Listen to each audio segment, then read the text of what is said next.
اے خداوند، اپنے قہر میں مجھے جھڑک نہ دے اور اپنے غضب میں مجھے تنبیہ نہ کر، کیونکہ تیرے تیر مجھ میں لگے ہیں اور تیرا ہاتھ مجھ پر بھاری ہے۔ تیرے قہر کے سبب سے میرے جسم میں صحت نہیں، اور میرے گناہ کے باعث میری ہڈیوں کو آرام نہیں، کیونکہ میری بدی میرے سر سے گزر گئی اور وہ بڑے بوجھ کی مانند میرے لیے نہایت بھاری ہے۔ میری حماقت کے سبب سے میرے زخموں سے بدبو آتی ہے، وہ سڑ گئے ہیں۔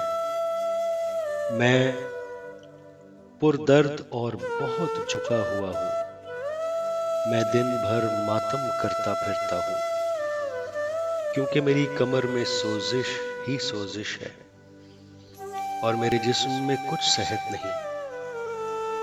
میں نحیف اور نہایت کچلا ہوا ہوں، اور دل کی بے چینی کے سبب سے کراہتا رہا۔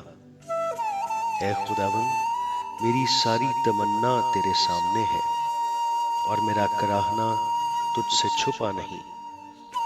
میرا دل دھڑکتا ہے، میری طاقت گھٹی جاتی ہے، میری آنکھوں کی روشنی بھی مجھ سے جاتی رہی۔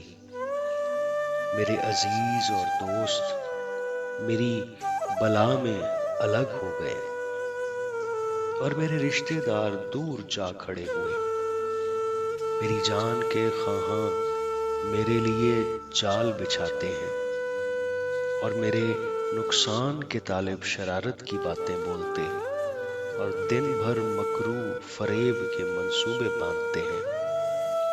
پر میں بہرے کی مانند سنتا ہی نہیں، میں گونگے کی مانند منہ نہیں کھولتا، بلکہ میں اس آدمی کی مانند ہوں جسے سنائی نہیں دیتا، اور جس کے منہ میں ملامت کی باتیں نہیں۔ کیونکہ اے خداوند، مجھے تجھ سے امید ہے۔ اے خداوند میرے خدا، تو جواب دے گا، کیونکہ میں نے کہا کہ کہیں وہ مجھ پر شادیانہ نہ بجائیں۔ جب میرا پاؤں پھسلتا ہے تو وہ میرے خلاف تکبر کرتے ہیں، کیونکہ میں گرنے ہی کو ہوں، اور میرا غم برابر میرے سامنے ہے، اس لیے کہ میں اپنی بدی کو ظاہر کروں گا اور اپنے گناہ کے باعث غمگین رہوں گا۔ لیکن میرے دشمن چست اور زبردست ہیں، اور مجھ سے ناحق عداوت رکھنے والے بہت ہو گئے ہیں۔ جو نیکی کے بدلے بدی کرتے ہیں وہ بھی میرے مخالف ہیں، کیونکہ میں نیکی کی پیروی کرتا ہوں۔ اے خداوند، مجھے چھوڑ نہ دے۔ اے میرے خدا، مجھ سے دور نہ ہو۔ اے خداوند، اے میری نجات، میری مدد کے لیے جلدی کر۔ میں نے کہا، میں اپنی راہ کی نگرانی کروں گا، تاکہ میری زبان سے خطا نہ ہو۔ جب تک شریر میرے سامنے ہے، میں اپنے منہ کو لگام دیے رہوں گا۔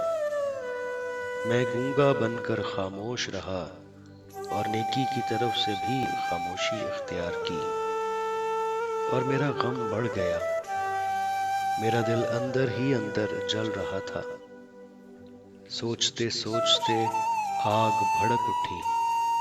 تب میں اپنی زبان سے کہنے لگا، اے خداوند، ایسا کر کہ میں اپنے انجام سے واقف ہو جاؤں، اور اس سے بھی کہ میری عمر کی میعاد کیا ہے، میں جان لوں کہ کیسا فانی ہوں۔ دیکھ، تو نے میری عمر بالشت بھر کی رکھی ہے، اور میری زندگی تیرے حضور بے حقیقت ہے۔ یقیناً انسان بہترین حالت میں بھی بالکل بے ثبات ہے۔ در حقیقت انسان سائے کی طرح چلتا پھرتا ہے، یقیناً وہ فضول گھبراتے ہیں۔ وہ ذخیرہ کرتا ہے اور یہ نہیں جانتا کہ اسے کون لے گا۔ اے خداوند،